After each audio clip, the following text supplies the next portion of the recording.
bold fucking claim. Yeah, I mean, manufacturing in America, this is the only caveat.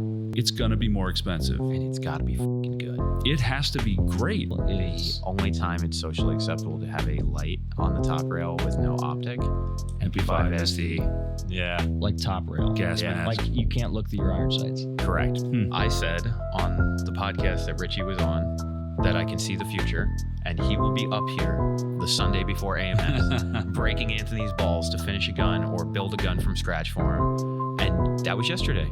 And there was no Richie. No, hey, man. Well, it's because I finished his gun and he has to pay me now. So, So now it's in the reverse. You got to call him and be like, hey, man. Hey, man. So, Richie, I apologize. I was wrong. Go buy our merch. Go to the Zulu24.square.site, buy some merch. Also, I found a little hiccup and I can't seem to resolve it. So when you go and you buy merch, when you look at it, it says out of stock. Everything says out of stock until you put in your size. Oh. So everything's there.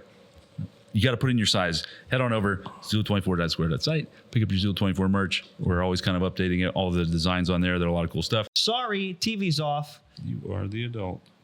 TV is off.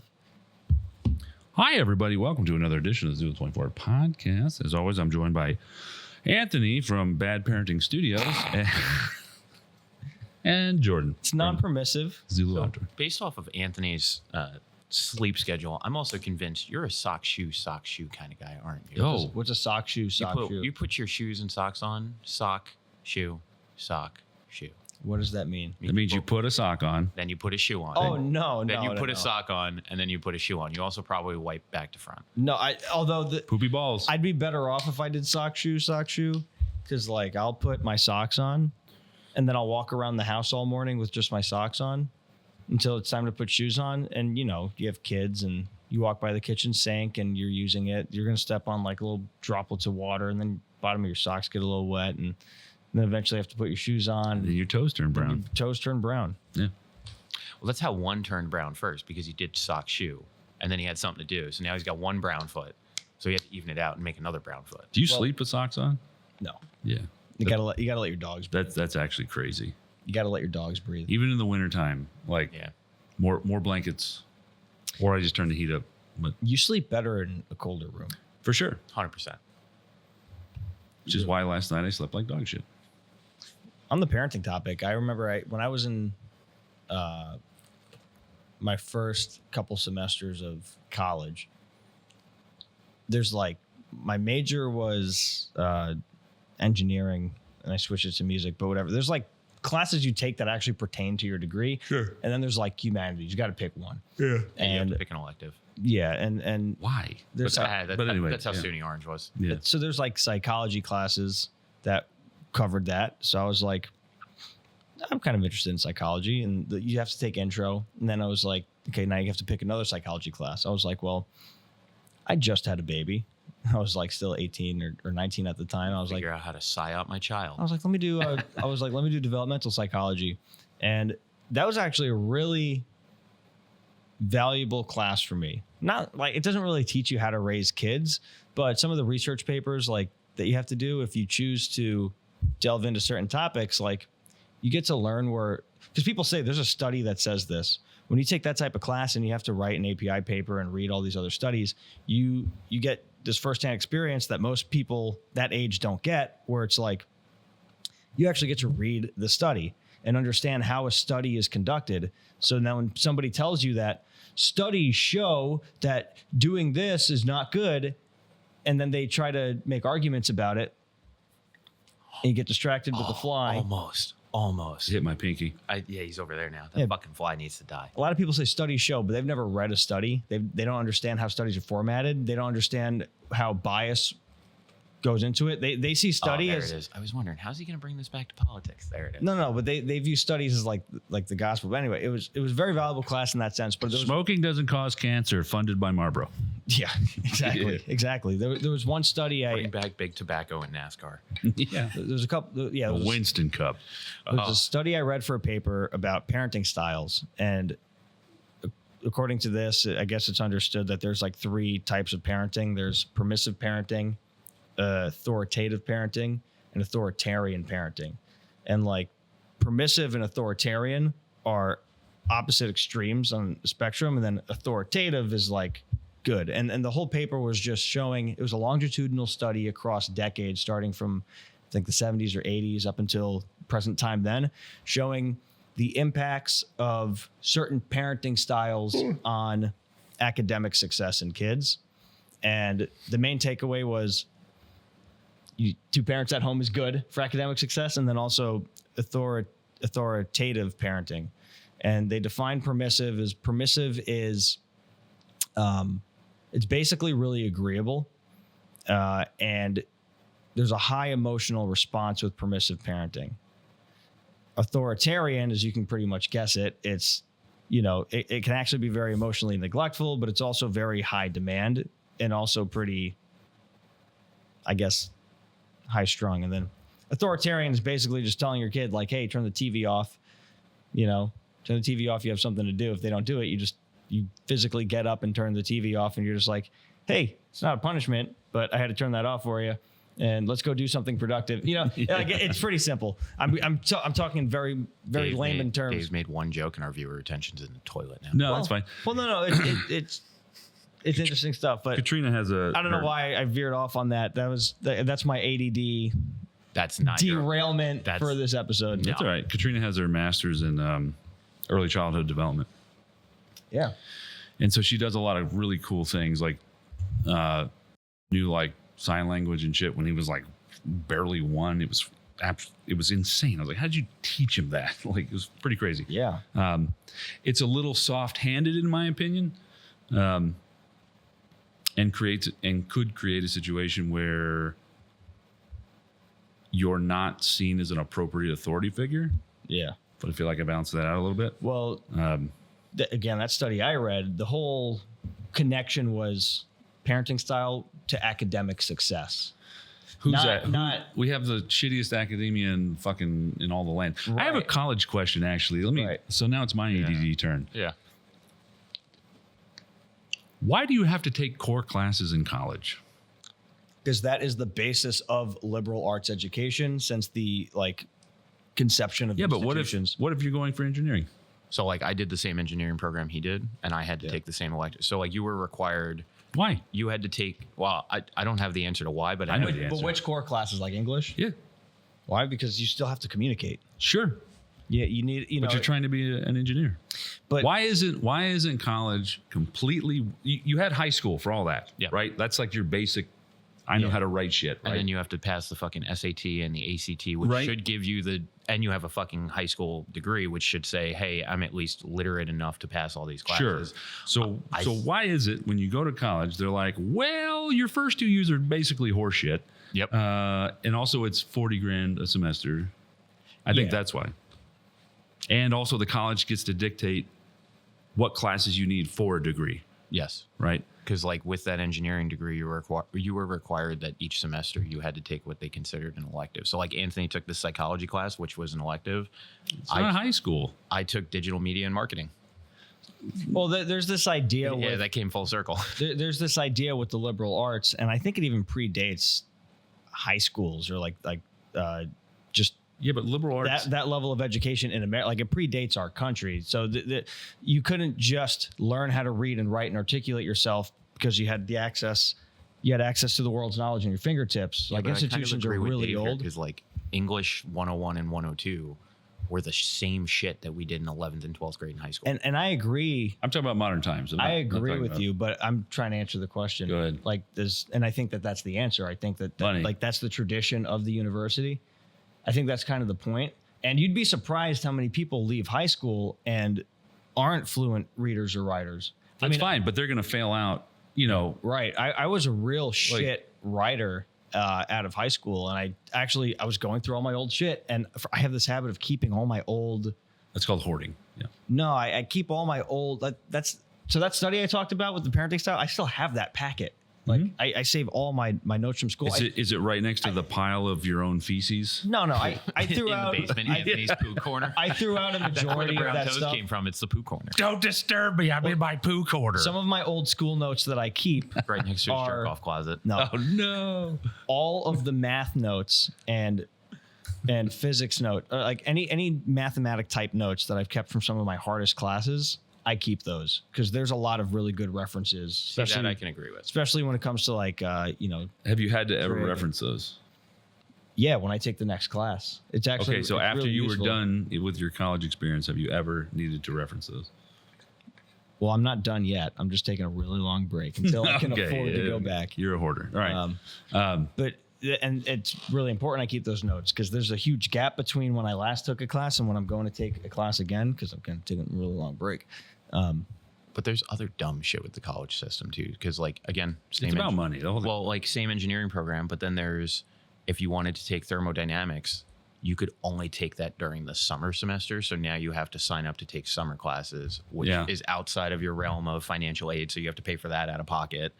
And it's like, oh, but hey, by the way, if you do take thermodynamics, you could take a summer elective and we'll teach you archery at college. It's like at college, yeah. Yeah. And then we'll play with fucking Play-Doh. Like, yeah. Come on, man.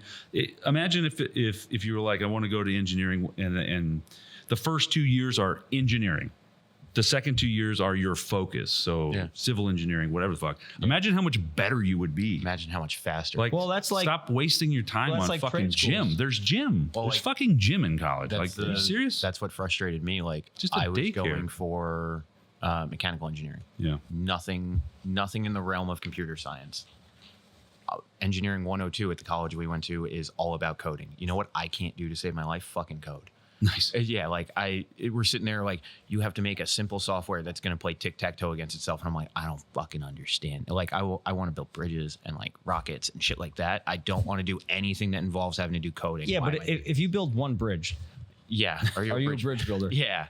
You are until. So there are certain fields, there's certain professions that you are going to become an expert at it by just doing it and not by learning it in a class. Coding is one of them. I know. Because the advancements of computer science are exponentially they advance at an exponentially higher rate than the education system can keep up. And all these professors and the heads of these departments are fucking old and they don't keep up with it. That's why. Oh, I know. That's why if you look at certain fields, let's say in government, because I went down this rabbit hole a little bit. As far as what fields you got it? No. Damn it. Fuck. Wait, do you have your zapper thing? It's dead. I got to get another. It died. He's dead. So yeah, Corey's gone, man. Corey's gone. So if you want to be a government employee, let's say, and you want to do some engineering job, I'll be outside. they have, well, you know how the government has like pay scales based on your education and stuff and all that shit. So GS9, GS7. Yeah. So if you're going to do a mechanical engineering type job for the government, they're very strict on that because mechanical engineering, that curriculum has not changed probably in centuries. Like it's essentially the same stuff. There's not much more advancement in mechanical engineering if you're basically aiming to just do CAD design, be a machinist, and do some material science. Like there are advancements, but it's not nearly comparable to computer science. You need a mechanical engineering degree if you really want to get hired and have good pay, being anything other than a lab assistant for the government, right? But computer science is different. They really just care about your chops. They just care about how good you are. And you can have that's also why maybe no degree or like even an associate's and still get paid and still have a opportunity to earn your pay because these fucking kids, they'll hire a kid because they just know how to code and they can do it proficiently. Dude, I saw Transformers 1. They broke down that dude's door. He knew how to code. He worked for the Pentagon. Yeah. Easy as pie. I mean, Edward Snowden. Yeah. Perfect example. There's guys like that. And it just keeps advancing. I mean, a lot of people that don't know how to code get hired to do coding and then they learn how to do it because they got hired for it. But who's going to be the wiser when they say they can code? Well, with Photoshop, you can make any degree look legit.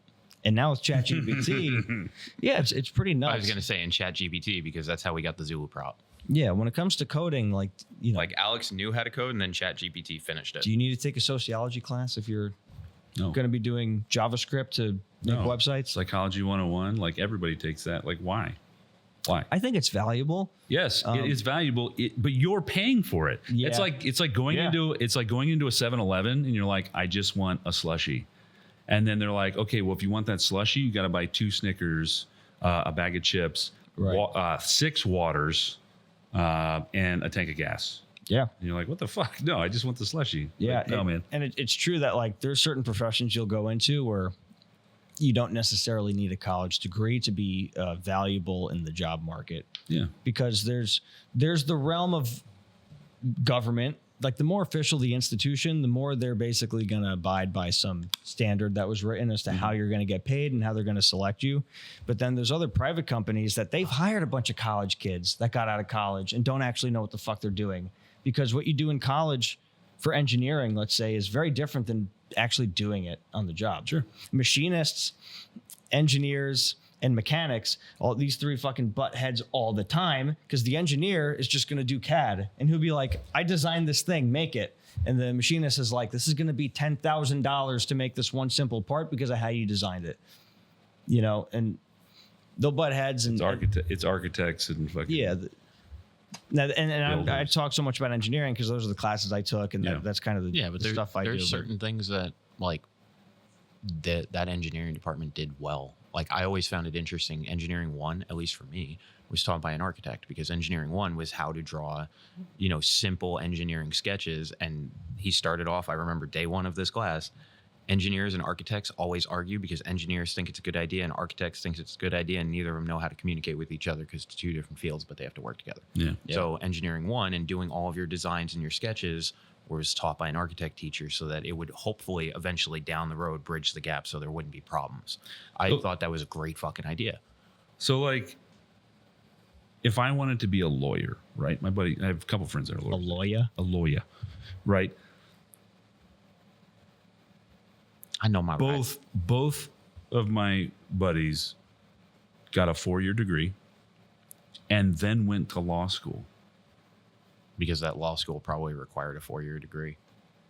Yeah, I know. Why? It's so that you can. Why can't I just go to fucking long term and always owe someone money? Same thing with doctors.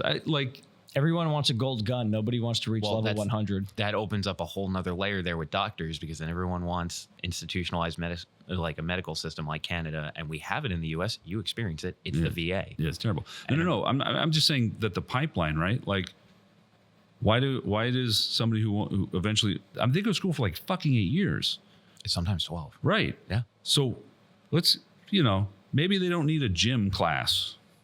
Maybe they don't need an elective like archery. Maybe they don't need fucking English 101. Right? I see your point. You're Like maybe there should be, If the point is that college is a scam for most people, I agree with you 100%. I don't think it's a scam. I think it's a business. I think the other part of it is that I think it's a scam for most people. Like they're setting almost a barrier to entry. It's kind of like a commitment where. Yeah, but even if you say you're able to erase 3 years of college, you still got 7 ahead of you. I mean, I think it should be hard to be a doctor. Don't get me wrong. Yeah. I just think that we're wasting a lot of people's fucking time And money. and massive amounts of money. And then these colleges are all like government subsidized anyway. Like it's fucking crazy. But anyway. So on a side note, do we want to talk about Airsoft? Yeah. Hold on. Let's trying to. I'll circle this back to Airsoft. Well, I was going to say we're trying to keep this one short and sweet so that we can have it done in time. Because what are we doing this weekend? Oh, that's right. Let's take a break. Okay, you want to? That'll reset us. Okay, we can do that. Let's take a break. And we're back. AMS. Cool. What do you got, Anthony? AMS. Are we doing AMS? Or are we doing? I thought you wanted to talk about your gripe with the Airsoft community. Oh, maybe it's a gripe. I don't know. All right. So RGK is making posts with questions. He's posing questions in these posts, and he's inciting engagement. That's which is exactly the entire intent with this. Yeah. Every single one of those posts, while they get under your skin a little bit here and there, it's him inciting interaction with his posts, which just drives his metrics on the social media platforms, which then makes his account get bigger. So there's an intent here. That's fine. I don't care. All right. So he wrote, we'll do this one. What specific collaborative actions and steps are necessary for the U.S. Airsoft community and field owners to establish a uniform national standard for Joule and FPS limits, including separate regulations for both indoor CQB and outdoor environments? Now, to me, the question is like, the way Jordan asked is it normie question? It's vague, right? But also this has like a core assumption to it. It's like already jumping to this conclusion that like there needs to be collaborative actions and steps so that the U.S. Airsoft community can establish a uniform national standard. Or I just disagree with the whole premise of that. It's a regulatory board. I don't like it. I like the variety. I think that I've never been to an airsoft field where the limits were like just completely unsafe. You know what I mean? 500 FPS no met. Right. wanted to Like I've never comment been to that. anything like that. Right. But I think it's neat to have variation, dude.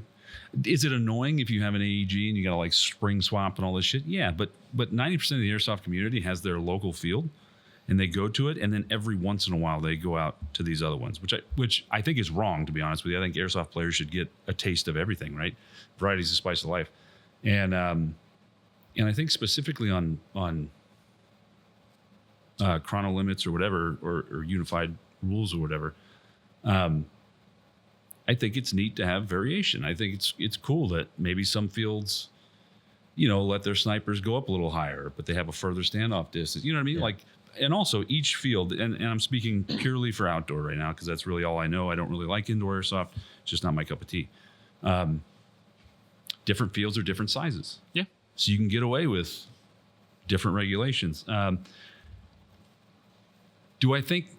Honestly, I think there should just be a code of conduct. If there's going to be a regulating body, it's a code of conduct, not only for airsoft fields, but also players, right? Airsoft fields should have insurance, Yes. right? Like that should just be a thing. There are many that don't, and they're kind of easy to spot, but there should be that groundwork. There should also be a code of conduct for the players. This is how we play. You know what I mean? Like, don't be a dick type shit. But in terms of like creating a national, like paintball did, right? Paintball was like 300 FPS. That's it. But then again, there was no variation between. Yeah, I was gonna say I thought it was 285. It's 280 now. Okay. In the beginning, it was 300. There's no real variation. They tried to do like a 50 cal paintball. It didn't really quite work out. Roughly like the paint you get, it's all the same weight. Roughly. Yeah. Yeah, Roughly. so there's not huge variation like we get 2 O's to 4 6s. Yeah. I also feel like paintball markers are more. There's less. Well, it's I not. There's less nuance. Like there's so many things in an airsoft gun that will affect your FPS and joule output with different weight BBs, and it's going to vary so vastly between all the guns you could buy new out of the box versus all the guns that you work on yourself or get worked on by a tech. Yeah. That like if a field is chronoing with just 2 5s, I mean this is why a lot of places chrono HPA guns with heavier BBs, because there's this thing called joule creep, and But that exists in all airsoft guns. it exists. But there's also guns where the joules actually decrease when you increase the BB weight, especially Sure. when you set your hop to that BB weight. Well, that comes down to over volume, under volume, properly volumed. But that's Yeah. kind of off topic, right? That's the complexity of airsoft, right? Yeah. Which is why maybe, we have the airsoft joule chart. That's basically the regulating body anyway. Everybody always kind of references that. When you're starting a field, we definitely referenced it. And we were just like, all right, well, this is what works for our acreage. This is what works for what we have built up.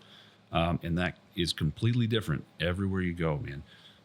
There's also owners that are a little bit risk averse, so they'll bump those down a little bit. There's field owners that are not so risk averse and they bump them up a little bit. Yeah. I feel like we're in a happy medium where we're at here.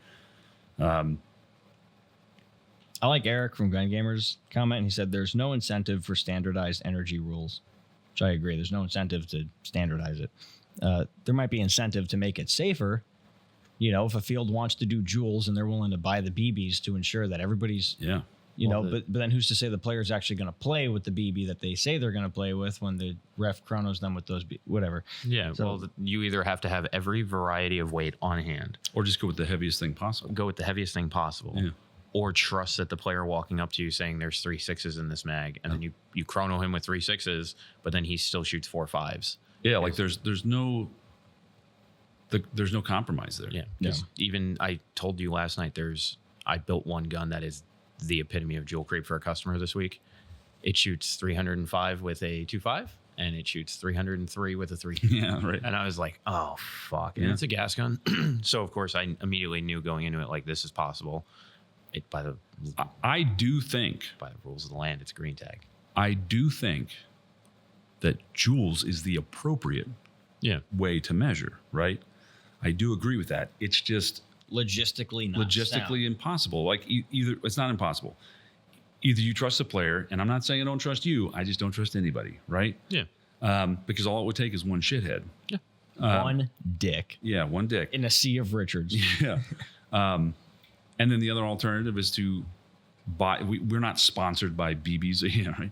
We're not sponsored by BB companies or anything like that. So the field has to buy 3 2s or 4, whatever, which And is those get exponentially more expensive, and especially at chrono, you know what I mean? Like you are burning through that shit every day. I had this discussion with someone recently, and they're like, "Oh, well, it's only like 3 or 4 BBs per person, and if you know, It's not 3, and they're like, plus the 2 that fall down on the ground, plus the fact that their HPA engine's not tuned properly, so then they want to turn it up, but then they go too much, Right. and they're shooting the entire time, and now it's like, hey, you think it's 3 or 4?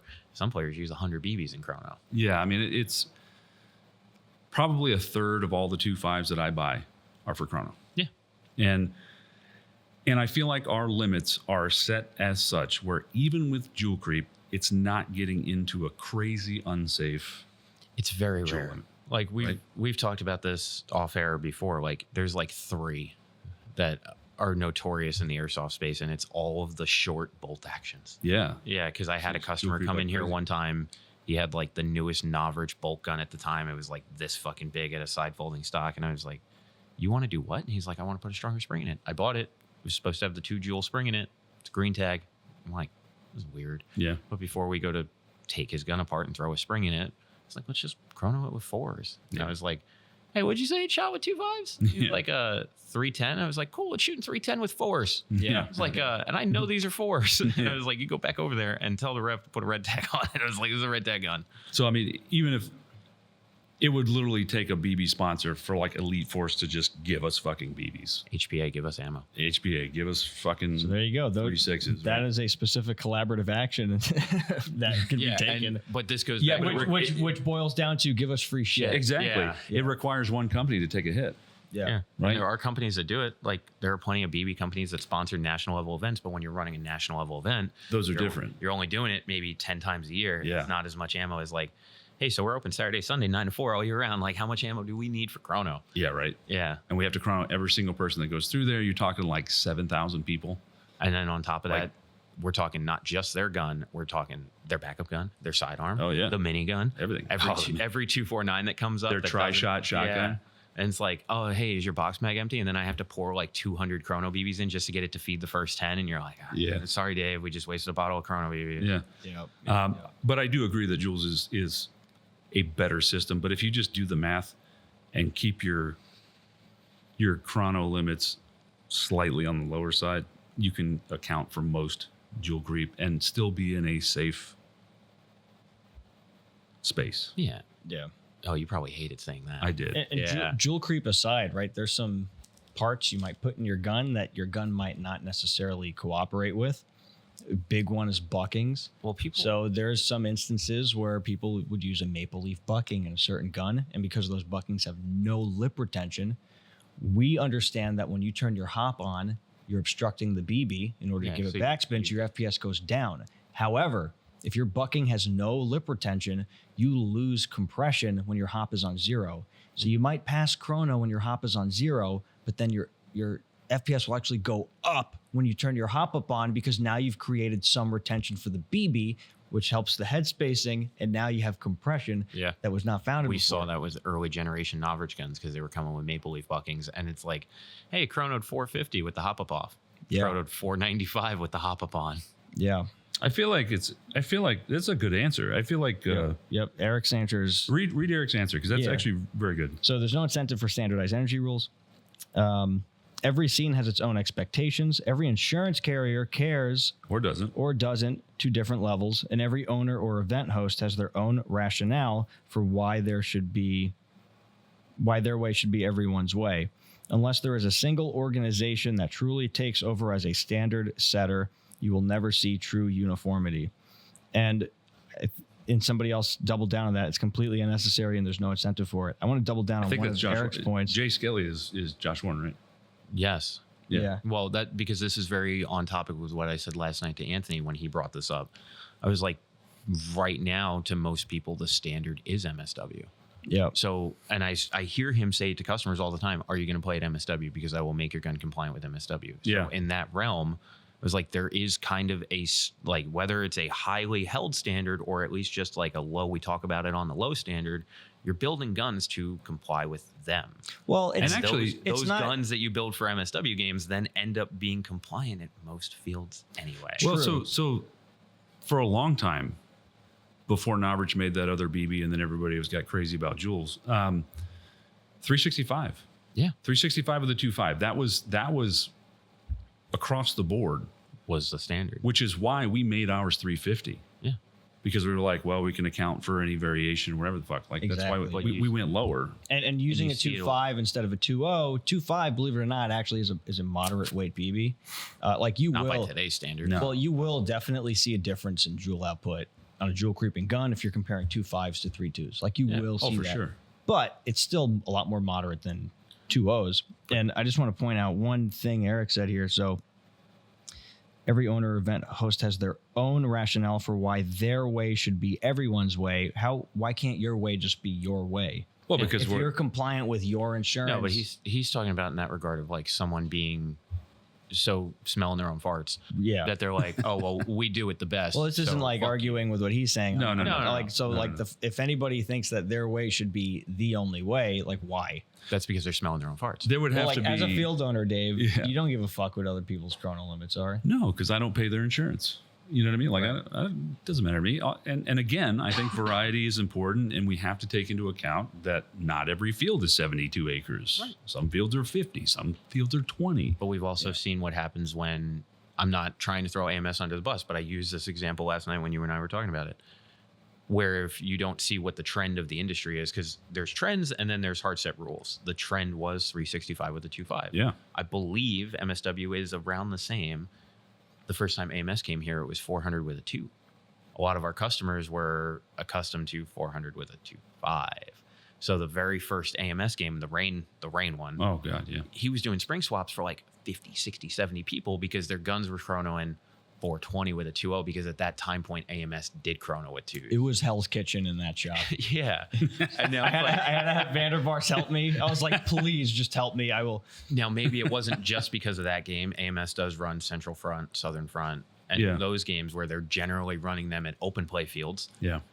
they probably saw that there was some kind of pushback from players because of the amount of problems we had with chrono that year. Yeah. Now AMS is doing 320 with a 3.2, which is about 365 with a 2.5. So they've kind of Yeah, it's always. Well, 365 with a 2.5 is about 400 with a 2.0. If So 400 it was- with a 2.0 is about 365. that's what I was saying. Yeah. So their Yeah. standard the entire time was kind of on brand with the entire industry, but it was worded differently, so it looked different. Yeah. And then it did end up Yeah. causing problems because the difference between a 2.0 and a 2.5 is pretty measurable in terms of joule output. Depending on the gun. And that's the thing. Like, it really depends on the gun. And sometimes you can deliberately build a gun to cheese start. chrono. Yeah. Or you might just deliberately build a gun so that it performs best with a certain BB weight, and then it happens to cheese chrono in doing that. So This is like 10 years ago when dudes were putting 6.23 barrels in Polar Stars. yeah. You could cheese chrono and have crazy joule output. Well, you experience more joule creep when your engine or gearbox is over volume Well, that's what it was. compared to your barrel. So like a wider bore barrel is actually not going to yield as much joule creep. I will tell you from using it, there was. I'll have to test that because I guess the I thought that was more for accuracy. current So, nomenclature. the entire intent was that you would create an air cushion around the BB so Yeah. there would be no friction from the BB touching the sidewalls in the barrel, so it would increase accuracy and potentially range. But I will tell you from if you did it in a 10.5-inch barrel, Yeah. you could chrono 330 with a 2.5 Yeah. and also 330 with a 3.2 or a 4.0. Wow. And now that trend has subsequently died because the counteract that is because your barrel was so wide to get that 300 to 330 with a 2.5, Drain and fucking. you had to be running 120 psi. Yeah. So now we've gone the exact opposite route where people want smaller tanks because they want to put them in their stock. So we're going back to 601, 602 barrels to get higher air efficiency. So the trend of putting a 623 in a Polar Star has kind of died. Yeah. It's not a big thing anymore. But back then, it was kind of the same logic with the gas guns. Because like I see it with my GHK, it'll chrono. Those were Miracle barrels, right? No, they were the Orga. They were Orga. Orgas, I think it was Orga made the barrel. I think it was called the Miracle Barrel by Orga. Yeah. I remember Jet Desert Fox had a video. He's like, longest airsoft shot ever. And it was him like really far away, just shooting at somebody really far away. It's hard to pick up on the camera. And eventually they called hit. Dude, in 2014, I had a Polar Star with a 14.5 Orga and with 3.2s, because at the time that was the only commercially heavy, like all the time BB. You could get 300 feet out of that. Yeah. Like by today's standards, it's pretty normal. In 2014, that's a lot. Yeah. Yeah, I mean, when I'm tuning FPS for a customer build, like I get guns sent to me from out of state, so they don't all play here. Yeah. When they play at Zulu, it's easy. It's just like, all right, you want green tag, blue tag, or like what are we doing? And I just want to make sure that they can pass chrono, but then, you know, it's also like, do you want to be a green tag? Do you want no med? It's like, yes. Okay. Well, there's just a lot of caveats to it. No, but I don't think a regulatory body is the answer. No. I think it would make it's the communism of fucking airsoft. It really is, yeah. I think the players always vote with their wallets. If somebody's got some bullshit chrono, if it's too low or too high, players vote with their wallets. If you're going to go to a field and just get fucked up every fucking day, you're probably not going to vote with your wallet there. You know what I mean? Yeah. And gun airsoft replica manufacturers across the board, you know, all of these stock guns, there's so many of them. They shoot so differently out of the box. You're not going to get all of these factories from different countries to, you know, get on the same page. TM will do it. TM very strictly adheres to Japan law. And but they actually really understand volume ratios and stuff. Like they do that stuff. Well, but the flip side of it is TM won't do it, because at the same time, they could just as easily have an export model where like the MWSs come shooting 350, 360, or the AEGs come shooting 350, 360. You still buy a Tokyo Marui in the United States knowing this shit shoots like 270. Right. And if they were to make an export model, then they're changing more than just the spring. They'll have to actually have more reinforced parts in there. And it's a whole different manufacturing. A lot of stock TM parts are not parts you want to put in a fully built gun. Like they'll blow up, you know, they'll break apart, but their guns are literally engineered for the use case that they are intended for.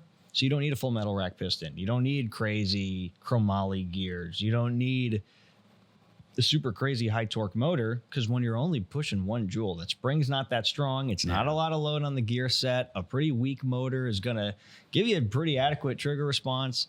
Maybe and their guns are super fucking accurate. Maybe that's across the board. Sorry.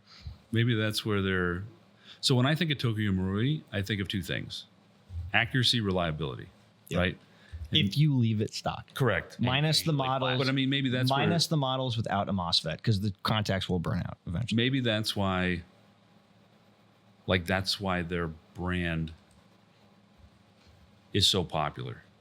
It's because of this. It's kind of a misnomer, right? If you're in Japan, then that gun is the bee's knees. That's what you're going to get. If you're not in Japan, you bought it for reliability and accuracy, but as soon as you get it here, you realize it's so underpowered that you have to change everything. Now, all that reliability and accuracy, you just threw in the trash. You don't see people buying, well, except for the gas, or the NGRS. Now, the NGRS has a novelty to it. I still wanted the upgrade the fuck package out of. Oh, you mean like leaving it stock? Yeah. Oh, okay. It shot accuracy was great. Dude, that thing shot 270 with 2.5s out of the box. I didn't love that. Well, I guess my point is, like, you don't see people buying just the standard M4 AEG by TM. No. You don't see like nowadays. You don't. To be fair, you don't see standard people, AEG M4 from TM is plastic. So. Right. You don't see people buying that nowadays as like, that's a great base gun, I'm going to upgrade it, because they're like, I'll just buy like a VFC and upgrade that. But the NGRS has a certain novelty to it. Yeah, they do have metal externals, and the recoil system's really cool. Now the pistols though, they're reliable. No, I mean, there's a reason I still carry a TM pistol. Yeah, like it's very rare that somebody's gonna. I conceal carry a TM pistol every day. That's my EDC. Because I know every time I pull the trigger, it's gonna work, brother. And I'm not using WeTech mags either. Hell yeah, brother. No, that's all right. just, I want to talk about one more Go ahead. RGK post. He said, what do you think are the main obstacles preventing local shops and fields from working together effectively for the greater good of the community? Capitalism. Again, Now- what is the greater good of the community? Right. Free stuff. Like, what would be bad for the community? Airsoft getting banned would be bad. Airsoft getting banned would be bad. More expensive. Fields closing down would be bad. Supply chain issues would be bad. We're seeing it now with tariffs. Yep. It's harder for people to get stuff. Yep. Price increases.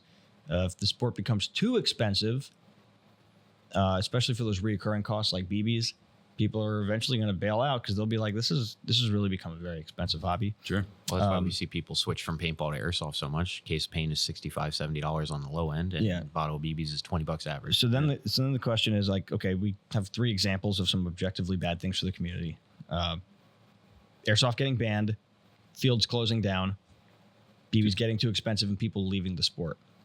So there's laws and regulations are bad. You need places to play, and you need players to play. Yep. Now, what obstacles would prevent local shops and fields from working together effectively for the greater good? I can tell you this. Margins. Margins, and again, smelling your own farts. Well, if Yeah. we look at the legal thing, airsoft getting banned, ever since I first got into airsoft, I feel like every year or so, every couple of years, EVIC, Airsoft GI, all these California stores go on a campaign to oppose some bill that's being proposed to basically ban airsoft or require the guns to be neon colors and whatnot. And you'll see that I witnessed that at that time. I mean, Airsoft GI and EVIC are competitors, But they got on the same but page. they get on the same page about rallying to Sure. stop a bill. Like, that's a great example. And they informed the player base, and a lot of players signed petitions to say no to the bill. So that's one way that we could collab to stop one demon of air that wants to stop airsoft, which is regulations. If I remember correctly, didn't you say your true gripe with this was the comments? Yes. And yeah, so the comment, basically, to sum up all the comments, they're just like, everybody's just too egotistical to work together. No, everybody's fighting for the tiniest little sliver. But like, what's the greater good? Like, when I hear Depends on that, what you mean by what you mean. the general okay. consensus from people that don't own fields, don't own shops, Yeah. don't do anything for the community aside from being consumers, which that is good for the community. Like, if you actually pay to go to a field and play, if you're buying airsoft guns, if you're paying a tech, like, you are helping keep your local airsoft industry up. And it's because you have a place to play, a place to buy guns and BBs, and a tech that can help you fix your gun, or build you a fucking Ferrari. That elevates airsoft altogether, because that was not always the case. You had to sneak behind Dunkin' Donuts 2 miles, play in the woods with your friends, or what the tactical league guy from the last episode. They had to go out into the desert. Yeah, well, I mean, the players are the injection of money into this whole system. Yes. They're kind of a linchpin. Like, you take away that, it all goes away. Yeah. So it's like, and obviously stores want to be competitive in their pricing, which overall can make things cheaper for the end consumer. And that's a good thing. But it's a bad thing for the store. But the decision to lower the price ultimately is because of competition. It's to compete, and it's because that store needs to stay open. Like, they're businesses at the end of the day, and that doesn't mean that every store is greedy because they need a profit in order to stay up.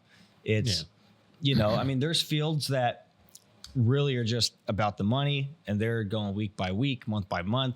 And then there's fields like Zulu where there's model rockets on Milsim Day, and there's like this investment in making things cool.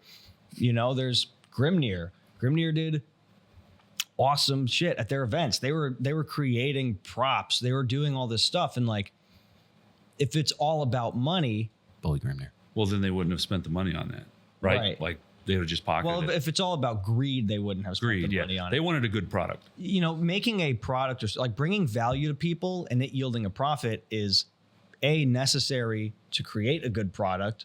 But as long as you're not like there's a clear difference between greed and just like actual capitalism. Like, your success is based on how many people you help. And I think my business is a testament to that. Like, there really aren't any guns that I work on that are in a worse state after I'm done with them than when they come to me. That's like never happened, you know? And I'm all word of mouth and I'm doing pretty good and all my customers are really happy. And yeah, tech work's expensive. And you could be like, oh, well, because tech work's expensive from this guy and it might be cheaper from this guy's bad because he's greedy and wants money. It's like, no, that money is for something and it's about bringing value in exchange for that money. It's an agreement. Nobody's holding a gun to your head and making you spend money on it, you know? So like the point is this, it's not necessarily ego and greed. And it's hard to convince that to people that just consume airsoft because there is a lot of shit. You know, there's a lot of events that you pay a lot of money for and you go there and it's shit and it's not even safe. There's a lot of techs that you will pay to work on your gun and your gun will come back and it doesn't fucking work, you know? Sure. I mean, and there is collaboration. Yeah, there is. Us and Filato. Yeah. They're an indoor field, we're an outdoor field. You know, I mean, there is collaboration. I also think this too. There's not a lot of meat on the bones when it comes to entry prices. Yep. Guns on the wall. Like margins. Yeah. Meat on the bone, right? Guns in an airsoft store are one of the least profitable things for them to sell. Oh, they're getting fucked on those. Believe it or not.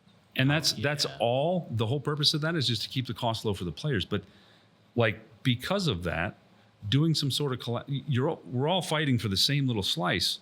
And so if you try to start collabing, it's not like if you collab, you both get double. You don't. You're still just getting that same little piece of the slice, and everybody's coming up for air, and they're all trying to breathe the same air. And I don't have ill will towards any other field. I think more fields is better, and I think variety's better. And it's only in a very rare case where a field is just completely negligent in their responsibilities have I ever been like, this field fucking sucks. And actually publicly, I've never said any field sucks because I think everybody has time to change. In terms of collaboration, like here's an example, right? Long time ago. This was at the old field. We did a collaboration between New Breed, Full Auto, and Cookies. Yeah. It was going to be a 2-day long event. The first day was going to be at Zulu. Second day was going to be at Cookies. And then, you know, New Breed was throwing in raffle prizes, like this huge collaboration between 4 different businesses that on paper, you'd be like, these guys are all competing together. We weren't. I mean, everybody in the Northeast knows everybody. And what happened? We did the collaboration. What happened? I don't know. I wasn't alive yet. No tickets sold. Very little, not enough tickets sold. I'll say that. So we did our part, but then the players were like, we're not voting for that. We don't want that. So that's why this is like, it's happened in the past. Yeah. But like, well, we saw M-Saddle and Centurion tried it for a while. Yeah, sure. When you do a collab, the public consensus is almost like, oh, it's tribal. They're all collabing, then it's just a money grab. Well, it's also tribal. Like that's what he's getting at. Like people are like, well, I'm a Zulu player. Well, I'm a Cookies player, you know, or I shop at New Breed, or I shop at Full Auto. Full Auto didn't have a store or didn't have a field back then. And so like we put ourselves as players, we put ourselves in these little, I play MSW, I play MS, I like Lions Claw, you know, like, and we create this false hierarchy. I'm a water type Pokemon. Well, yeah, I see it all the time. Like players come in here and I'm like, oh, dude, that's fucking dope. Where'd you buy that? And they like get scared. Like I'm behind the counter, they're in front of the counter. And they're like, oh, well, like I like went to Full Auto. I was like, oh, cool. You went to John? Yeah. And they're like, oh, like I had this interaction with someone yesterday. They're like, you're cool with that? I was like, do you want me to open my phone? I have John's phone number. We can call him. I can ask if it's okay that you're here. Yeah. And he's like, oh, I'm like, dude, we went and did a podcast down there. Like, John calls me occasionally to ask me if I need product because we'll go in on orders together. Yeah. And he's like, oh, I didn't know that. I'm like, it's totally cool if you shop there. It's totally cool if you shop here. It's also totally cool if you say it in the other store that you went there. Like, yeah, I'll get guns at the window on a weekend and it's not working. They'll be like, I have to ask questions because I need to know about the gun. Like, what's the Carfax? You know, so I'll be like, you know, was it worked on? Okay. I was like, did you work on it? Do you have a shop work on it? And I worked on so many guns that if they tell me the shop that worked on it, I pretty much know what the issue is. And that can range from Fucking entitled prick. well, it can range from He's diagnosing. Though. I know. He's diagnosing. I just have to be the it's not- comment section up front. It's well, not. yeah, it's he's talking- not. He's not trying to be like, oh, that fucking place. Well, okay, Just what's- like, okay, sometimes their tablet plates aren't as good. Or whatever the fuck. Or or maybe they hire the tech kids, knowledge. or maybe they just hire kids to do tech work, and like, this is just it's how the cookie crumbles. Sometimes I'm just like, oh, they like to use these buckings, and I've seen several guns come over here that have this bucking, and that's what's causing the issue. And let's change the bucking out. And I'm not like, oh, everything they did was shit. I'm not doing that. Smelling your own farts. Yeah, it just is what it is. And guess what? Like, who am I trying to help? The community, Customer.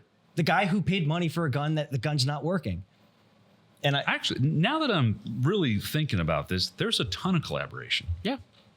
We are collaborating. Look, AMS collaborates with us to run a game every year, right? Tactical League. Yeah. Lancer Tactical. RDX and Jeftron. All I had to do was That's be like, look. We got boss units from New Zealand here. I was like, look, there's Yeah. there's this cool new thing, Jeftron, and I was like, could we Hold on, make a boss hold on. mode? Did you order anything from FedEx? No. Did you order anything from FedEx? Nope. FedEx is here. Okay. I'll be right back. The Yeah, but look, all I had to Nelson do was West. send that email, and Yeah. then they started working on it. And I Sure. was a middleman testing beta firmware, and they did all of that for free. So They did all that for free. Milson West, Elite Force. You could call that sponsoring. Also, sorry, I did it for free. I don't sell RDX boss units, but I love the product, and There you go. I love RDX, and I love Jeftron Leviathans, and I just want to take the two products and make them kiff. Special effects productions. We get our tourniquets. Like, there's a ton of collaboration. So I don't know. I think I don't know what the so now I don't understand it. Is it just like collaboration between every store in America to say we sell that AK for $300 and every store is at $300? Well, that sounds like communism. Yeah, it does. Truly. Or is it like, hey, the real questions here is, why are so many products exclusive to e-bike? Why can we only go through them? Like that. Well, Evic is definitely they're definitely creating a little monopoly there. Yeah, they are. I think one of the things, cost of things going up. Every time there's a tariff scare, prices skyrocket, and then it becomes harder to get certain things. What efforts are there aside from Wolverine, Polar Star, and some very niche companies? What effort is there to actually make airsoft products in the US? Because everybody that tries, because they're not going at such a large scale, because that's a very impossible thing to do when it's basically a sole venture.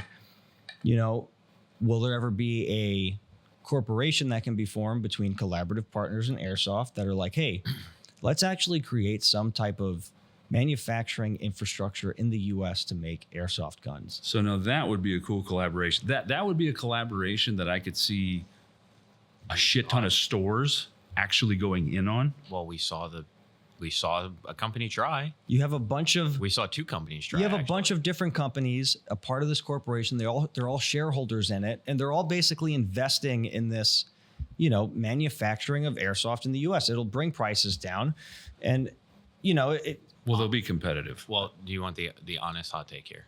Because we saw this. There was two. One came to market. One never made it to market. One was the Z-Shot North American PTWs, where yes, the internals were made in Japan. Those were all LMT receivers made in the USA, LMT rails, and I know for a fact they were hand assembled, at least the first couple hundred, by Ronan from GMR himself, and because they were supposed to be part of the GMR spec PTW line. Z-Shot went under. Wallace stole everybody's money and fucking left the lights on the way out. yeah, but why? Greed. Right. Now, we also saw That was one guy started a business. cool. Bought a There's the second CNC one. machine. There's the second one. A CNC machine. Not a factory. Do you know the second They're one? not. Yeah, go on. The second one is the American Airsoft Factory gun, which was a hybrid between an AEG and a GBLS. It was a electric blowback that the upper was slightly different, but it still used TM compatible V2 parts. And it was a big thing. They were going to bring it to market. They had a bunch of different versions, and it was going to be about $1,100. but they never got it off the ground because, again, here's the problem. These niche guns, because we're doing it in the U.S., everybody wants to do something slightly differently. Now, all of a sudden, this gun's going to be $1,000. The Z-Shot PTW was, what, $2,200? It's like $3,000. Yeah. The American Airsoft factory guns were supposed to be like $1,200 retail. And a couple of them made it into the wild because there's a couple review videos of people like using demo guns. Yeah. Okay. Here's the thing. If you're putting out a $1,200 gun, It better be a $1,200. it better be fucking Right. And fantastic. that's the thing. Yeah. We're seeing guns like the Lancer Gen 4s, the Arcturus swords, the Arcturus URGI limited edition guns. We're seeing things like the VFC Avalons, where they're in that $400 to $500 price point. They come with a lot of bells. The fucking Crytek Mark IIIs, $450 gun, comes with all the bells and whistles. You even said it. You're like, this might be the gun that puts me out of business. It's not going to put me out of No, business, but you said it as a joke. Here's people the thing. that get that are not going to need petty repairs. Are you going to get that quality of a gun at that price point and then still have enough wiggle room? Because I want a 14.5, you want a 10.5. He doesn't like fucking AEGs. That kid that walked in here wants a 3-inch barrel and it's got to be red. Yeah, like, yeah. dude, you're Well, never gonna get it just because. But you still need one product to kind of launch it. Right, but And that that's- was their one product. right. But with Airsoft, it's all about the spike. Like we say it, 99% of this game is looking cool. Yeah. What I find cool, you may not like. He definitely isn't gonna think whatever I like looks cool is gonna be cool. Like, Yeah. No. Well, Wolverine was very successful with their MTW in making a standalone gun. and technically the And- MTW is made in the USA. It is. Technically, it's the Airsoft. It is. I don't know why they don't turn And- into that marketing more. It's made in the USA. And Polar Star's HPA engines are made in the USA. And, it's, But here's the thing. Put 'em in guns that you already have. Exactly. With both those systems, there's modularity. So yes. whereas this, which I never even heard of, this American AEG Oh, or whatever, yeah. it I'll was pull it just one gun, right? Yeah, and they had like 3 different barrel lengths. There was like the slick handguard 10.5-inch barrel M4, like the SWAT Yeah. gun. They had one with a quad rail. They had one with like some kind of early M-lock rail, and that was it. And they had a bunch of cool promo videos, and it was coming out right around the same time as the GBLS. So it was like 2 different recoil AEGs, but they were Isn't GBLS made in America too? no, South Korea. Okay. Yeah. Their U.S. distributor is in Brooklyn. I know. He broke his leg here on opening day. That's right. Broke his leg? Yeah. That's Like, how right. bad? Like he did a baseball slide and his leg underneath the toe caught in a divot and it rotated his leg. Ooh. And then when we were putting him in the ambulance, he was like, "Don't cut my pants." He had cries on. And I was like, "Hey, don't cut his pants." Best business card I've ever held in my hand. So he came back a while, like he came back for one of those expos, right? He set up a little tent or whatever. I'm still laughing at the don't cut my fries. And so he was like, "Hey, you remember me?" I was like, "No, man." He's like, "I broke my leg." And I was like, "Oh shit." Yeah. I was like, "Hey," he handed me his card was the nicest business card ever. It was just like thick and like it beveled edges and like Like an Amex Platinum. oh, card. it wasn't metal, but it was like 2 card stocks stuck. It was such a nice business card.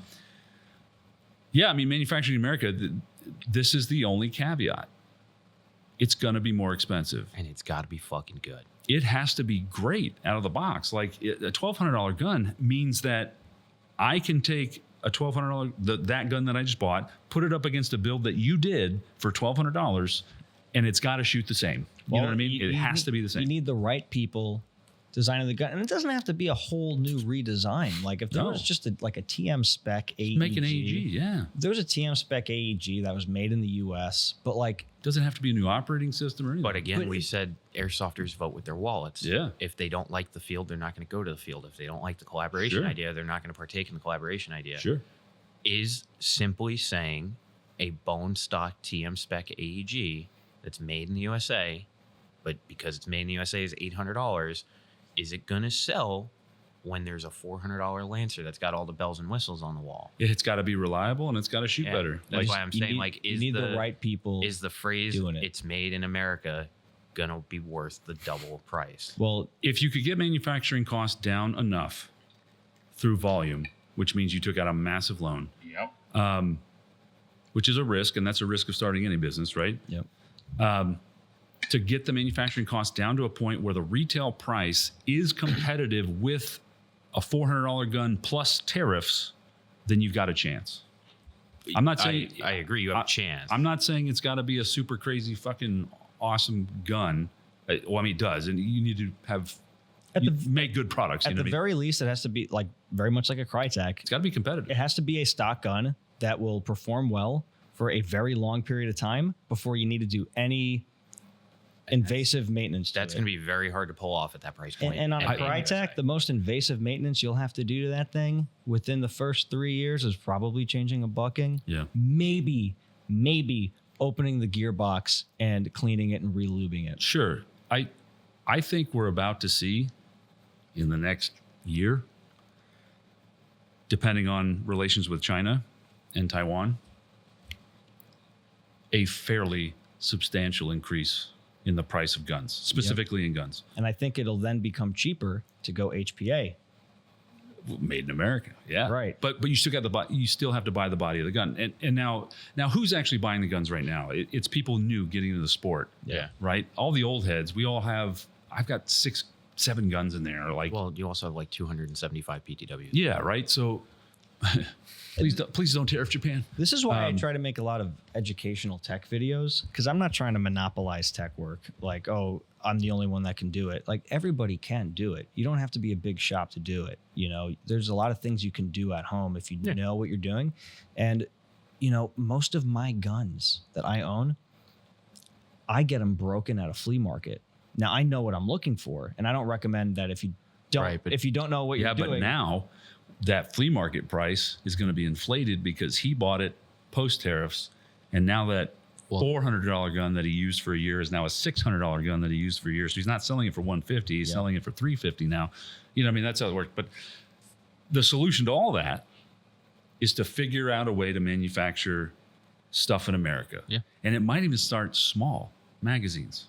You know, M4 and AK magazines that are reliable and just fucking work and fit in most guns. Gear sets, parts, right? Like FLT bushings made in America. Best bushings you could buy in Airsoft. There you go. Siege Tech gears made in America. They're definitely more expensive than other gears that you'll buy, but they are super strong. They're not my go-to because they're kind of really hard. Like, they're actually like really strong gears. So everything else in your gearbox has to be really beefed up. You need like a steel fucking gearbox. But like, made in America. Polar Star and Wolverine are so capable of making external parts. Well, they do. They can make the Wolverine MTWs, but they can make receivers for AEGs. You know, like they can basically do what Retro Arms is doing. They can so easily delve into AEG parts. A palm piston head, or a piston with a metal rack. Polar Star and Wolverine could easily pull that off. They could make the best piston in the world in America. But again, then it comes if they have the right people. This is something I bring up to customers all the time. Well, so this sorry. No, you're fine. This actually brings us back to the thing is what obstacles are in the way preventing people from collaborating. And right now for us, it's tariffs, which we know are going to affect the sport, and manufacturing in America at a low enough cost that it's still fucking competitive with a gun, even with tariffs. There's a huge obstacle right there because you're gonna have to collaborate to get that done. You're gonna have to find a manufacturer. You're gonna have to find maybe investors, and maybe those investors aren't players, because I don't think it's right to ask for investment from players. They should just enjoy the product and pay with and vote with their wallets. But it might take 6 or 7 stores to come together and be like, hey, I'm tired of paying whoever this amount of money for this part. Let's manufacture it. Let's all go in together. So 10 stores can still make money on that because those 10 stores put in their money. They're getting the product, but they're also wholesaling to the other 5,000 stores, and that's how they recoup their investment. And here's another caveat. Well, it also requires there to be a standard set. The in big terms guy, of like dimensions on parts, because that's what I was trying to get at. Maybe the quality will go up. But I say maybe we'll have a standard. Maybe we'll have standards. That's communism. Airsoft guns. Right. Maybe But we I'm can have talking our own about in terms of like mil-sim spec. I say it all the time. It's not like automotive where you go to AutoZone and everything's to a certain standard. With AEG parts, like I see you all the time. You either have to polish a cylinder or polish a fucking piston or a gearbox or any of the above. Same gun, same manufacturer, same different specs, doing all this stuff. And I'm not trying to trigger a nerd rabbit hole, but what I'm saying there is like, that's great. If if Polar Star and Wolverine are going to start making AEG bodies, SEMA bodies are different than VFC bodies, and VFC bodies are different than G&G bodies. So it's like, we like those companies would have to sit and be like, okay, which one are we going with? Because even when Polar Star made that whole gun, it was a VFC body. Yep. The R15 was a VFC body. Yep. Wolverine makes a whole gun, but they use a real receiver set to start with. Their spec is real AR-15, which is cool, and it's milsim, and you get the thin grip, and that's awesome. And I know I'm sounding super anti-manufacturing in America. I'm not. I'm playing because of that. advocate. Bertels can get a real steel fixed carry handle upper and mod it to fit on his MTW. Yeah, with enough spit lube and determination, you could do anything. Yeah. So very based. That's the thing. Like I said, I know I sound like staunch anti-manufacturing in America. I'm not. I'm playing devil's advocate. But that's the thing. You would have to sit there and go, okay, which body are we going to make a standard for then? Because to me, it's VFC. But from a company mentality, you're going to make your own. Right. And that's the thing now. Right. Like, cool, you're going to make your own, but now the buffer tubes that are all commercially available aren't going to fit. If I had say in it, I would never let that happen. You can't. But you can't make it your own. No. But you also can't make it broadly compatible with everything. Right. You can't, because You just have to kind of pick a body style and go with it, like a pre-existing one. So VFCs feel super nice, and VFC receivers definitely have their own spec. Yeah. To where and clearly Polar Star stands with it because most of their stuff is VFC spec. I would say the most universal spec would be a GMP receiver. Yeah. You take most gearbox shells, you can make it fit in a GMP, mainly because you have the wiggle room to change how the body fits in the receiver. Honestly, I'd probably go with popular opinion on that. Yeah. And I feel like No, this is me. communism. Me not really giving a fuck about AEGs. If you said, do you want a GMP body or a VFC body? I'm going to pick VFC every time, right? Because there's kind of that established quality to it. Yeah.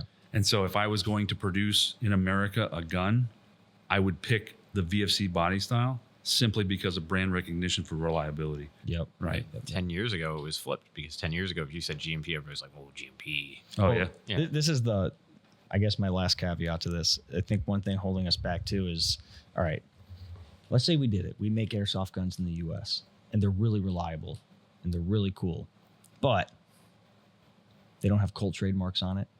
We don't have an actual You erg can rail. make that happen. But how? You have to get Money. licensing. You have to collaborate with who? Another brand. Umarex, Cybergun. Now, do those Well, not licensing? necessarily. So here, this Do those licensing companies excuse my language, can they even be fucked to work with a small guy? No, competitor.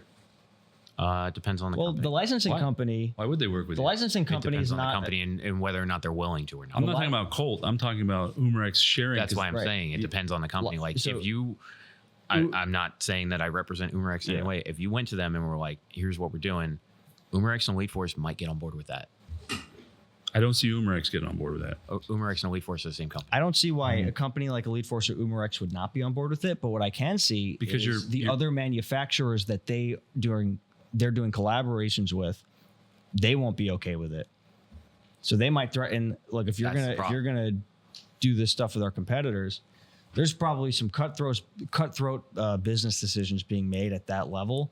I don't Because think once it you works the way you think it works, once you get to the licensing level, it's like these guys aren't necessarily airsofters. because if that were the case, Yeah. why would Umarex have SEMA, VFC, and KJW and KWC all manufacturing guns under the same licensing, 'Cause- and they're all in the same price point and they're all competitors? Because they're huge manufacturers across the board. Right. So why would those then big manufacturers give a flying fuck if someone's trying to make a gun that's potentially more expensive than theirs? And if we're just talking about trademarks, that's a moot point. I think it could be a thing because, like, I don't think there's a percentage of No. the American airsoft population. I think that percentage that actually cares about trades is very small. And I think if you had a gun with trades and you were able to shoot it next to your non-trademarked gun and your trademark gun was better, I think they choose your It could also non-trademark gun. just show you how to acid etch those Yeah, trademarks in. right, They like- did it to a 416. that's true. Yeah. Like that's not as big of a deal as it would be. You could just find your friend with a laser engraver and do it. I mean, the biggest deal of this whole thing is coming up with the machining, like the Yeah, design. that's- These are all trivial things compared to actually setting up a plant Yeah. that can churn out 100 of these things a week, and then boost up to 100 a day if necessary, and then the R&D for the next product and the next product and the next product, and maintain cash flow. Like there's a ton. You know, even if you sold one to every store, it's still not enough. You know. Now on Americans eat steak. You know. On the topic of crazy ideas, would you like to see a magic trick? Sure. Okay.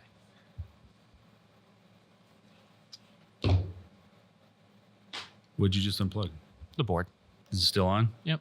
Oh, good. Hasn't been plugged in this whole time. Perfect. We've been running battery since 9 a.m. So you were risking the board dying and us losing most of this episode. Nope, because there's To a prove battery that- indicator. We're still on a full charge. Really? Yep. Because okay, so for Operation Rogue Ryan, I was like, "Did you get that big ass battery bank?" And I he's was like, like, "Nope." Don't need it."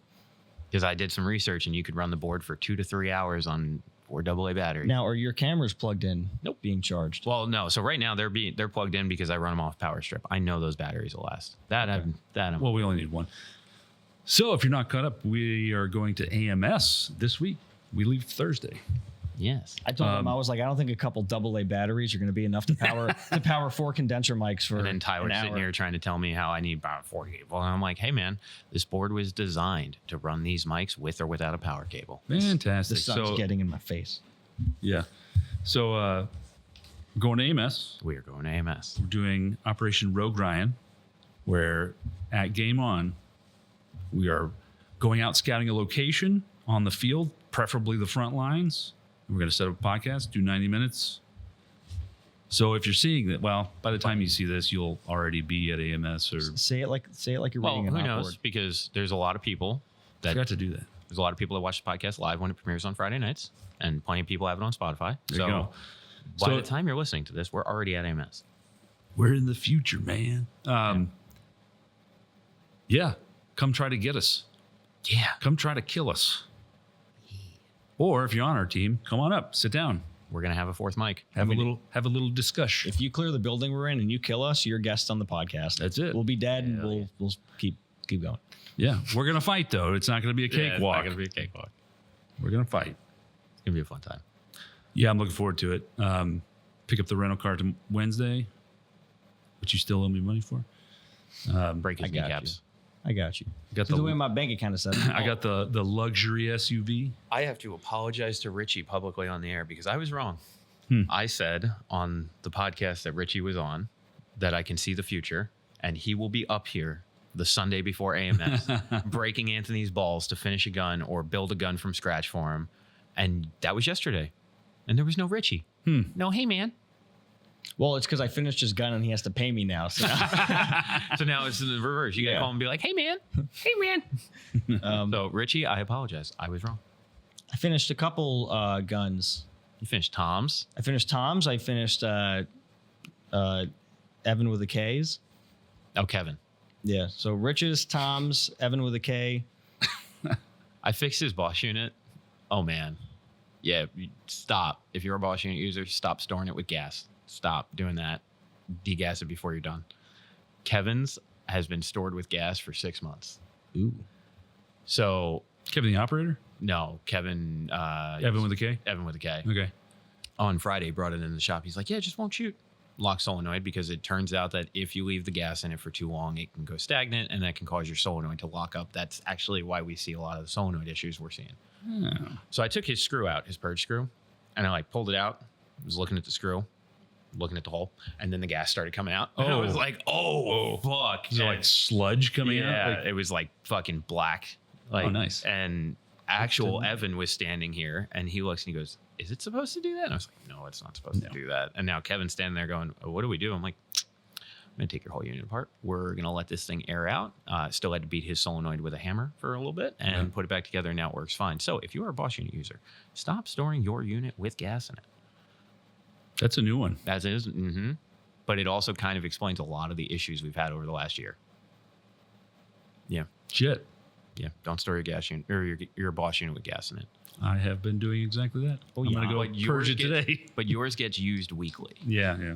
So that's the thing. It's like Kevin's, because he hasn't had a gun wired up for it. And because he's been doing like a new gun every 2 weeks. So it hasn't been worth him to wire up a gun for it. Yeah. He hasn't used his Bosch Oh, unit. I also did Dan's upper. Yes, I know you did Dan's upper. So Jesus Christ. All right. AMS is going to be fun. We're on green team. Come hang out. Come hang out. Tell us your war stories. I'm excited. I got my gun set up for it. I actually did something nice for myself. No, you did. But my gun's still not as nice as like my customer builds, but I didn't completely half-ass it. My gun looks like your gun. You keep saying that. You just have a gun that has a. Can I show Go it? grab your gun. Oh, it's right here. He already had props staged. Yeah. So I have way too many attachments on No, this. no, with the Bosch unit. The fact that you have 2 different pressure switches, though, that's weird. Well, this That's pressure not me, switch. That's Richie. This switch is just the mount for this flashlight.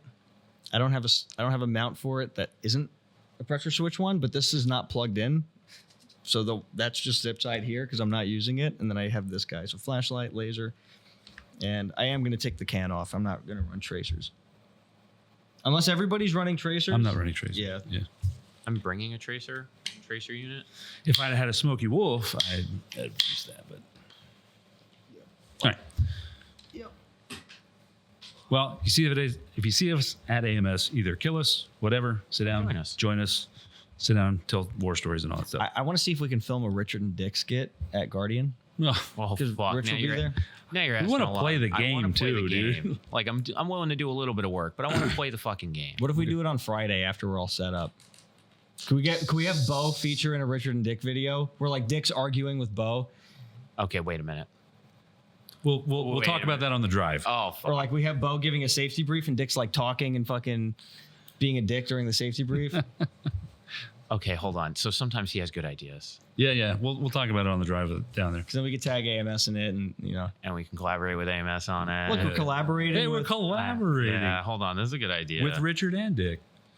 But Dick. Can't be doing that. What do you mean, man? I've heard this safety briefing 1,000 times. I knew it by heart. Anthony, you know what time it is? Is it We were Normie? gonna do it. I knew it. I didn't know if we were gonna skip it because we're trying to keep this one short. Well, I was trying to hurry it along. So Okay. Yeah. What do you have for us today, Jordan? Okay, so this is twofold because somebody asked me this in person. Is it normie to either A, not have any kind of sights, to include iron sights, and being very specific? So you got a gun, flat top rail, nothing on it. Yep. Nothing on it. Could even barrel length doesn't matter, your choice. Is it normie to do that? And is it also normie to have some kind of optic on your gun that is either broken, non-functioning, or works perfectly fine, but say, I don't need my sights. I see where my BBs go. This is a tiered. Okay, so this is tiered, right? This is my answer. No sight, Normie, and I'll tell you why. Okay? Airsoft's about 2 things: looking good Yep. and being effective. Yep. So the next tier up is broken optic. You get half points for that. Not quite as Normie Because it looks cool. because it looks cool. If it's a cool optic. Third tier up is functioning optic that you utilize. I'm a big proponent of first round accuracy. And yes, if you play long enough, you can get a pretty good feel for where your BB is going to go called point shooting. off the rip. Yeah. But airsoft guns are accurate enough now where you can easily sight in a gun and your first round is on target. Yep. Right? So yeah, flat top, Normie, broken optic, half points. Functioning optic that you utilize, you're in the clear. You want peak normie? Go for it. Laser light combo on your top rail in place of an optic. Oh, wait, no. Well, hold Candid on. sights. Okay, so candid sights and airsoft don't fucking work. Normie. I've tried. Candid sights or Normie? I've tried it both ways. I've tried candid irons and I've tried candid red dot. But what if you're only doing it because it looks cool? Ooh. Because you have an That's why- SR25 build. That's why it got to stay. And I you have an found out LPVO. immediately it didn't work, and then I was like, it still looks cool. It can stay. Half points. Because Half points for candid sights. Yeah. the only time I will say that I found the candid sights effective is if they're within 10 feet. Because the problem is, as soon as you rotate the gun, the BBs are going about 10, maybe 15 feet, and then they're curving that way no matter how much hop up you have on them. So I have absolutely been in the prone in the tree line, and I could not bring my head up, so I've canted my gun sideways and used my sight, but knowing my hop, like aimed in a proper spot to curve the BB into somebody. Also, it's pretty effective because if somebody's like behind a tree and you cant your rifle a little bit, they think that your position is a little bit Yeah. offset. See, but that's 200 IQ. That's not normie. Well, I appreciate that. Yeah. Yeah, cannon sights, half points. I will be blank Dave for a top minute. rail The is only time it's socially acceptable to have a light on the top rail with no optic. MP5 SD. Yeah. I'll be Dave for a minute. MP5 SD with a mag light on top, acceptable. like top rail. Gas Yeah, mask. Like you can't look through your iron sights. Correct. Because the 1990s SWAT I thought it team. was 80s. Probably. Yeah, One of because those. it was the embassy raid they started where that became cool, and their whole justification was if the flashlight was on you, you were going to be dead. Yeah, I mean, no. Yeah, it was like a mag light, dude, like Yeah, it was 4 like a D-cell batteries. it was the length of the MP5 upper. Yeah. I mean, maybe 80s, 90s special forces were just normies. I assure you they weren't. It's a bold fucking claim. I assure you they weren't. Fucking claim. They were doing more with less, that's for sure. Yes. Yeah, flat top. get the equipment we wanted. Good. Yeah. You seen that video? Is it Jocko? Yeah. Please don't do it, Jocko. MP5 with the mag light. Yeah, there you go. Fucking. That almost looks like an optic though. Yeah, it's a flashlight. Fancy. That is a fucking flashlight. That's amazing. Yeah. They did so. You know what's They were so creative with MP5s. I don't know if you call that creative. They were like the suitcase gun. Like they had a bunch of crazy shit for MP5s. Well, the suitcase gun was the MP5K, and you press the button on the handle and it would fire. Yeah. Flat tops, normie. Because I have had a player tell me they had a flat top on the rail, like they didn't have anything on it, and I was like, we got a bunch of cool optics down in the shop. Like when you're ready, come talk to me. Because like Mark 18 or Block 2 build, PEC suppressor, hose gun, nice grip. I was like, We're calling out Will. Will does that. I built him an SVD. It's a fucking DMR, and he runs no optic. Doesn't use iron sights. Like there's no front sight. It's just barrel. Like it looks like a New York compliant. Love that. Yeah. And I bully him for it. I looked at the player. He's like, "What, man? I don't need it." He's like, "I don't need it," and he's effective. Yeah, that's the exact response I got when I was like, "Hey, come down the shop. Like, we got some cool optics. We can finish out this build." And he's like, "I don't use red dots. I don't use optics. I can see where my BBs are going." And then he like shoots like 5 more BBs. I'm like, okay. I feel like if you took somebody like that, put an optic on, zeroed it, and was just handed it to him, be like, play this game with that. Yeah. I don't think they'd ever turn back. I would rather have no optic than I'm just have. gonna cut that. I'd rather probably have good. nothing on my top rail than have the wrong 4 times magnification $20 Chinese scope that's like not even centered and the crosshair is canted at an angle and the eye relief is awful. Well, that's And you can't zero it. yeah, but that because- falls into broken optic. But it's broken in a different way. Yeah, but it's half points. It's broken in a completely different way. Like Sure, they're both unusable. Like a fake EOTech with the glass shot out still looks like an EOTech. But like those scopes I'm talking about, they don't look cool. You know exactly what I'm talking about. yeah, I do, but half points.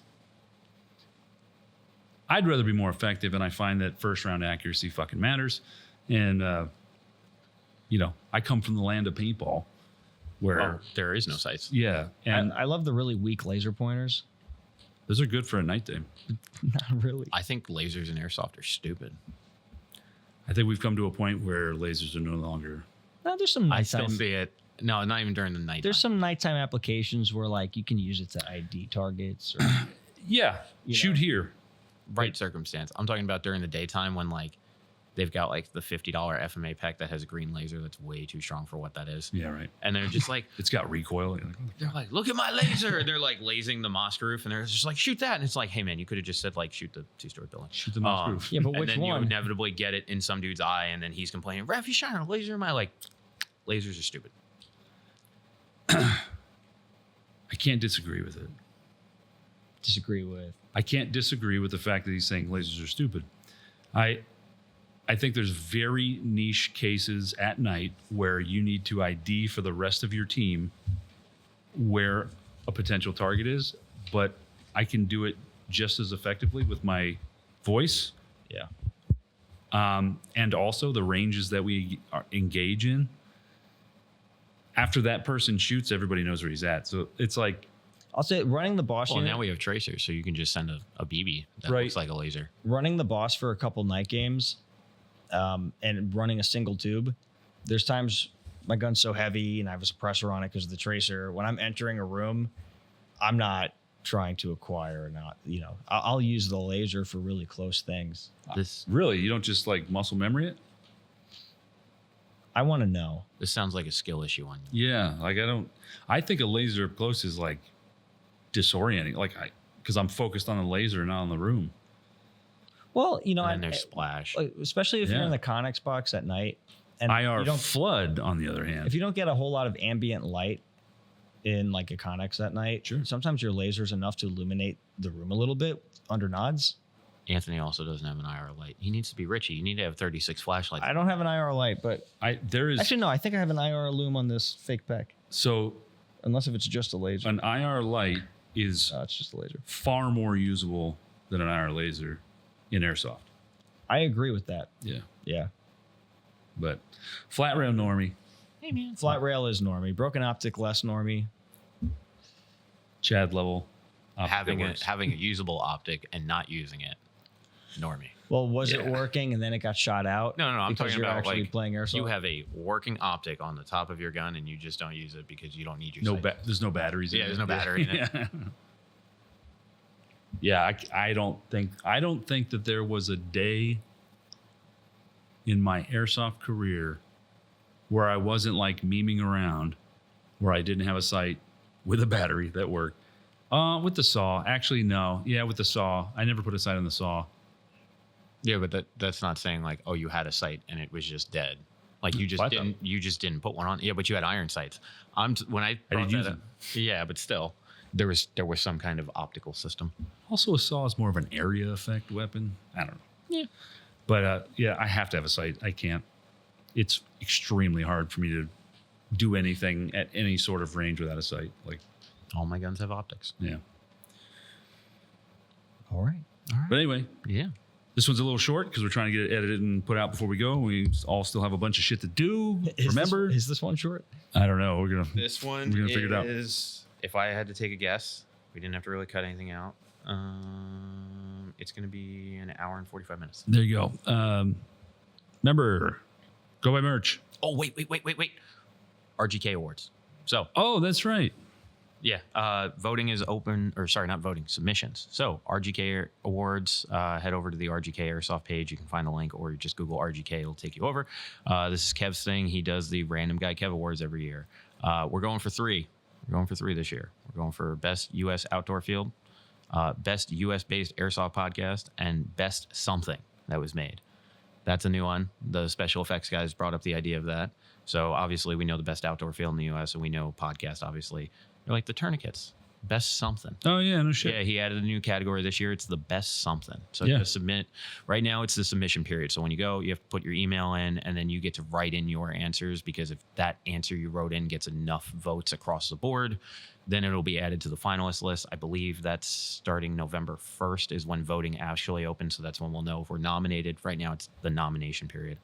So head over to the RGK website, submit your ideas for nominations. Hopefully we get it this year. Yeah. You know the best something made this year? Ooh. Friends. Oh, The friends you make along the way. Yeah. All right, with that, good night, God bless. We're out. And go buy some Zulu merch. Yeah, that too.